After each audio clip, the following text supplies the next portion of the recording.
Cette vidéo comporte tous les commentaires d'études sur les versets disponibles dans la Bible d'études Esprit et Vie, dans Actes des Apôtres chapitre 2. Verset 1. La Pentecôte. La Pentecôte était la deuxième fête la plus importante de l'année juive. Il s'agissait de la fête de la moisson au cours de laquelle on procédait à l'offrande des prémices des récoltes à Dieu, voir Lévitique 23 verset 17. De la même manière, la Pentecôte marque pour l'Église le début de la moisson d'âmes de Dieu dans le monde. Versets 2 à 3. Un vent impétueux et des langues de feu. Ces manifestations extérieures démontrent que Dieu était présent d'une manière active et puissante, voir Exode 3 versets 1 à 6, 1 Roi 18 versets 38 à 39. Il est possible que le feu symbolise la consécration et la séparation des croyants pour Dieu en vue de l'accomplissement de l'œuvre qui doit glorifier le Christ, Jean 16 versets 13 à 14, et lui rendre témoignage, chapitre 1 verset 8. Ces deux manifestations ont précédé le baptême dans le Saint-Esprit et ne se sont plus répétées dans le livre des Actes. Verset 4. Ils furent tous remplis du Saint-Esprit. Quelle est la signification de la plénitude du Saint-Esprit à la Pentecôte? Premièrement, elle a marqué le début de l'accomplissement de la promesse faite par Dieu dans Joël 2 versets 28 à 29, à savoir que, à la fin des temps, il répandrait son esprit sur tous les hommes, voir un verset 4 à 5, Matthieu 3 verset 11, Luc 24 verset 49, Jean 1 verset 33, voir Joël 2 verset 28 à 29, note. Deuxièmement, puisque les derniers jours de cette ère avaient commencé, verset 17, voir Hébreux 1 verset 2, 1 Pierre 1 verset 20, tous les hommes étaient à même de pouvoir décider de se repentir et de croire en Christ, chapitre 3 verset 19, Matthieu 3 verset 2, Luc 13 verset 3, voir Actes 2 verset 17, note. Troisièmement, les disciples étaient revêtus de la puissance d'en haut, Luc 24 verset 49, voir Actes 1 verset 8, qui les rendait capables de devenir des témoins pour Christ et des intermédiaires dont se servirait le Saint-Esprit pour convaincre les hommes de péché, de justice et de jugement divin, et de les aider à se détourner du péché pour accepter le salut qui est en Christ, voir un verset 8, note. 4 verset 13 et verset 33, 6 verset 8, Romains 15 verset 19, voir Jean 16 verset 8, note. Quatrièmement, le Saint-Esprit a révélé sa véritable nature, à savoir celle d'un esprit qui aspire au salut des hommes de toute nation et qui fait tout son possible pour que cela devienne une réalité. Ceux qui ont reçu le baptême dans le Saint-Esprit ont été remplis de cette même aspiration au salut de la race humaine, versets 38 à 40, 4 versets 12 et verset 33, Romains 9 versets 1 à 3, 10 verset 1. La Pentecôte apparaît ainsi comme le commencement des missions dans le monde, versets 6 à 11 et verset 39, 1 verset 8. Cinquièmement, les disciples sont devenus des ministres de l'Esprit. Ils n'ont pas seulement prêché Jésus crucifié et ressuscité, conduisant ainsi les autres à la repentance et à la foi en Christ, mais ils ont également influencé les convertis de manière à ce qu'ils reçoivent le don du Saint-Esprit, versets 38 à 39, qu'ils avaient eux-mêmes reçu le jour de la Pentecôte.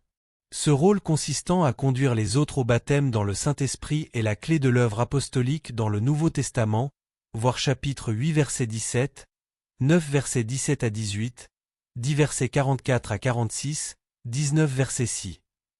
Sixièmement, à travers ce baptême dans l'Esprit, les disciples de Christ sont devenus ses successeurs dans son ministère terrestre. Dans la puissance du Saint-Esprit, ils ont continué de faire et d'enseigner ce que Jésus a commencé de faire et d'enseigner.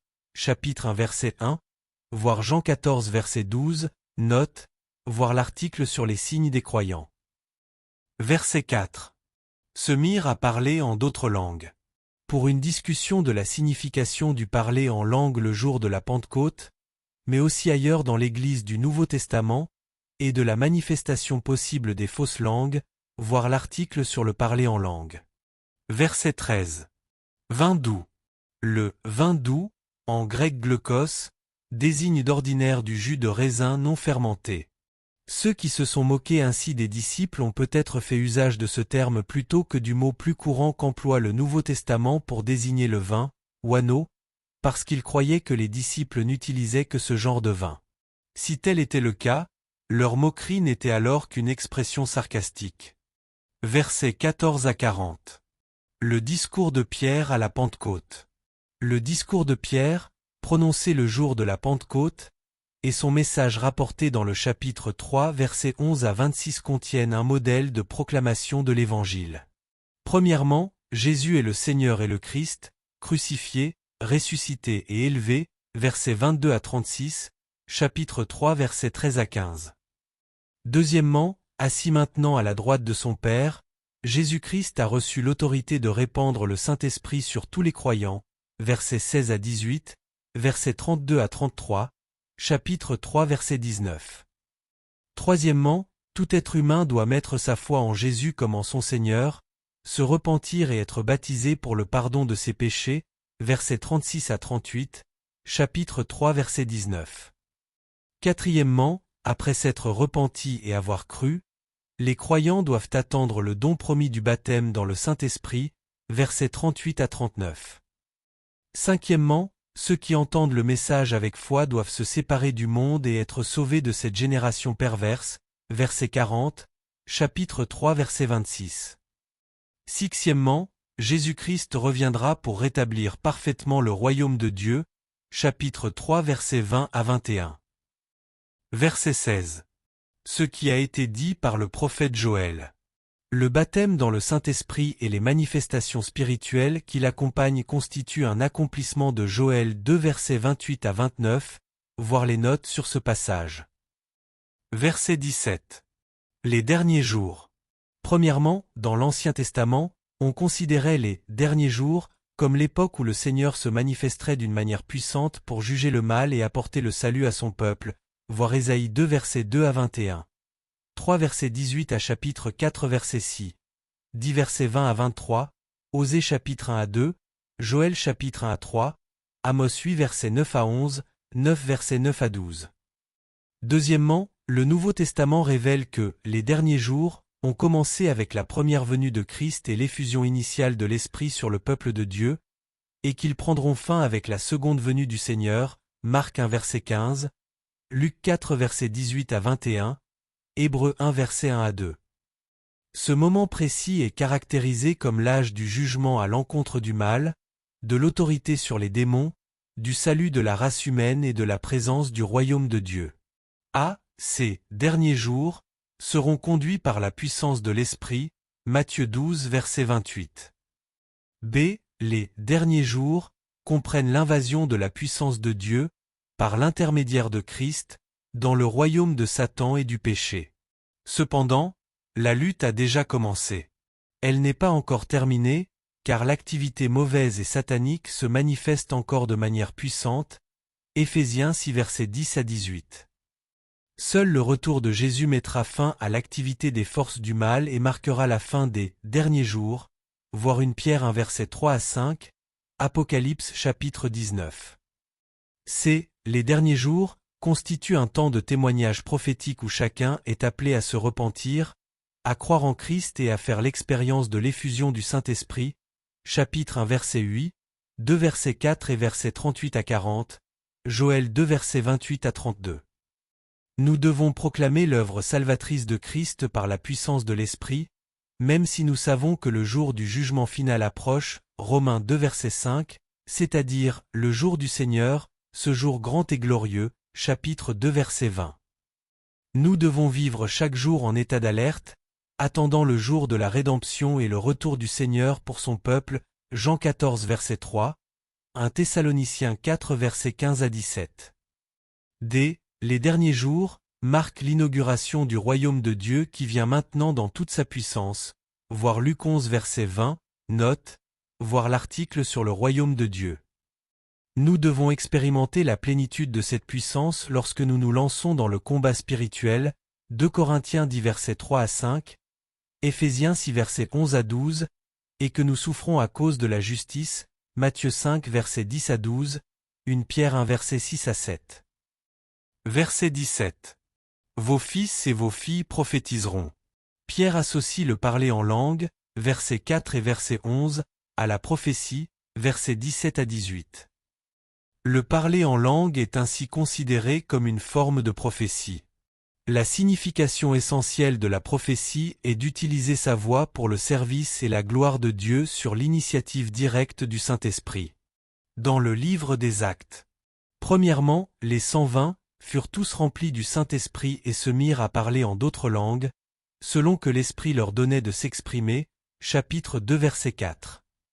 Deuxièmement, le Saint-Esprit est descendu sur Corneille et sur ceux qui se trouvaient dans sa maison, et Pierre les a entendus parler en langue et glorifier Dieu, chapitre 10 versets 44 à 47, et troisièmement, à Éphèse, les disciples parlaient en langue et prophétisaient, lorsque le Saint-Esprit est descendu sur eux, chapitre 19 verset 6. Verset 18. Sur mes serviteurs et sur mes servantes.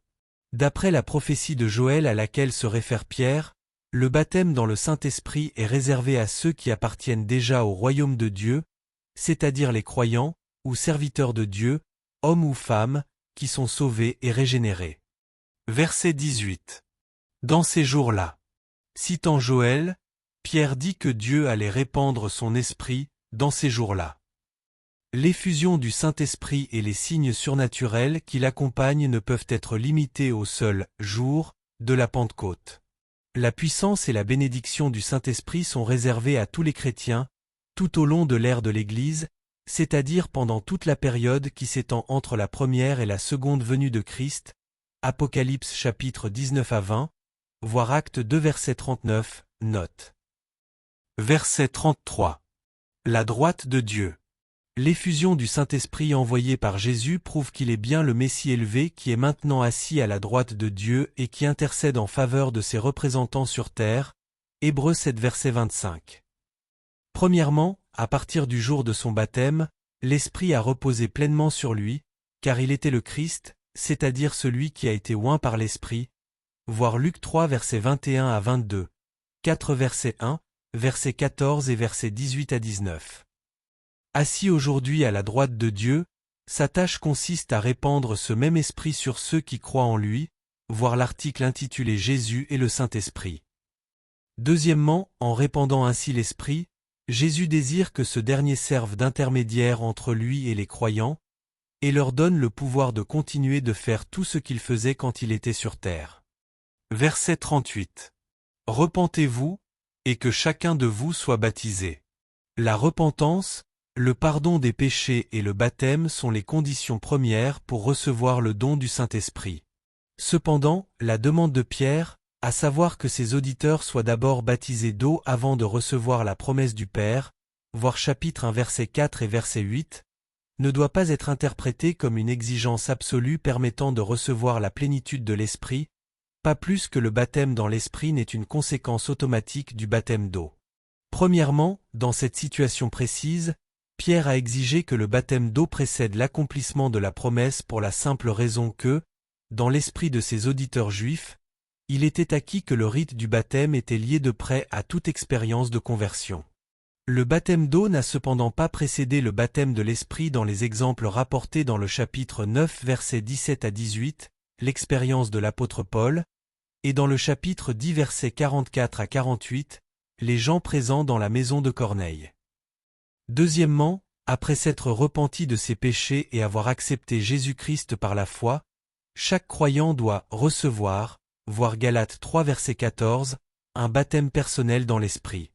Dans le livre des Actes, le don de l'Esprit était désiré, recherché et ensuite acquis de manière consciente, chapitre 1 verset 4 et verset 14, 4 verset 31, 8 versets 14 à 17, 19 versets 2 à 6, la seule exception néo-testamentaire possible à cette règle a été le cas de Corneille, chapitre 10 versets 44 à 48.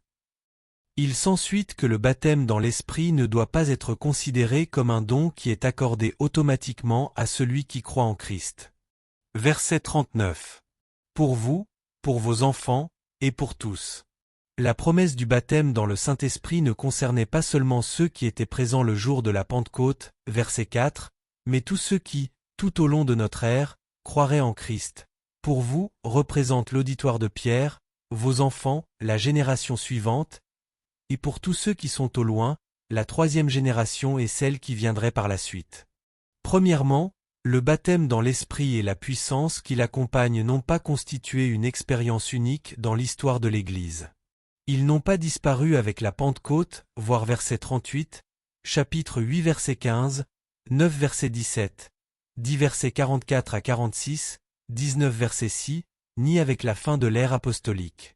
Deuxièmement, chaque chrétien a le droit, en tant que tel, de rechercher ce même baptême dans l'Esprit, de l'attendre et d'en faire l'expérience, car il a été promis et donné aux chrétiens du Nouveau Testament, chapitre 1 verset 4 et verset 8, Joël 2 verset 28, Matthieu 3 verset 11, Luc 24 verset 49. Verset 40. Cette génération perverse. Aucune personne ne peut être sauvée si elle ne se détourne de la corruption de la société actuelle, voir Luc 9 verset 41, 11 verset 29, 17 verset 25, Philippiens 2 verset 15. Il convient d'enseigner aux nouveaux chrétiens à rompre avec toute leur mauvaise compagnie, à oublier le monde impie, à s'unir à Christ et à son peuple, et à se consacrer à l'œuvre de Dieu, 2 Corinthiens 6 verset 14 et verset 17. Verset 42. L'enseignement des apôtres, la communion fraternelle, la fraction du pain, les prières. Voir chapitre 12 verset 5, note sur les 16 caractéristiques d'une Église selon le modèle du Nouveau Testament.